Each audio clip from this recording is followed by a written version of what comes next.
সর্বশেষ বন্যা পরিস্থিতি ও দুর্গতদের অবস্থার খবর জানাতে কুমিল্লায় আছেন সহকর্মী হাসান মাহমুদ। হাসান, বন্যা ও দুর্গতদের অবস্থা কেমন আমাদেরকে জানান।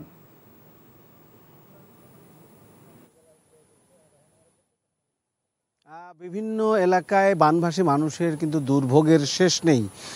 যদিও আপনি এতক্ষণ আমরা শুনছিলাম যে ফেনীতে যে অবস্থা তার চেয়ে কিছুটা কম হলেও, অর্থাৎ বানভাসী মানুষের বানের পানি নেমে গেলেও এখানে দুর্ভোগ কিন্তু শেষ নেই।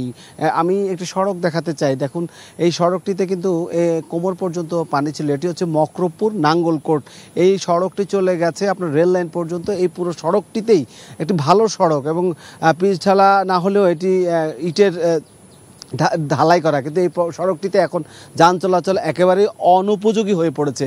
এবং শুধু তাই নয়, এই সড়কের দুপাশে যে মানুষের বসত বাড়ি রয়েছে, আমরা গিয়েছি সেখানে, এবং সেই বাড়িগুলোতে মানুষের কিন্তু খাবার পানির তীব্র সংকট দেখা দিয়েছে, যার কারণে বিশুদ্ধ খাবার পানির অভাবে কিন্তু হাসপাতালে রোগীর সংখ্যা ক্রমশ বাড়ছে। অর্থাৎ পানির যে অবস্থা, সে পানি কিন্তু অন্য পানির সাথে মিলেমিশে একাকার, যার কারণে পানি ফুটিয়ে বা ট্যাবলেট বিশুদ্ধিকরণ, যে ট্যাবলেট পানি বিশুদ্ধকরণ, সেটি কিন্তু এরা পায়নি, বা এদের কাছে ত্রাণ বা এখানে ত্রাণ নিয়ে এসেছেন এমন কারো মুখ থেকেই আমরা শুনিনি।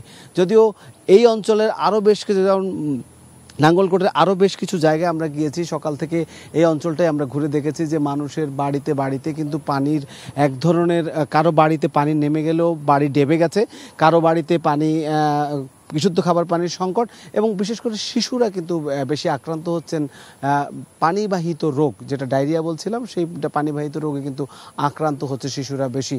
এবং এই পানির টানের সাথে যেগুলো মাটির ঘর রয়েছে, সেই মাটির ঘরের ভিটেটা কিন্তু টান দিয়েছে, অর্থাৎ অনেকের ভিটে কিন্তু ভেঙে গেছে, এবং তাতে কিন্তু তারা দারুণ বিপাকে পড়েছে। আর গরু মহিষ হারিয়েছেন তো অনেকেই।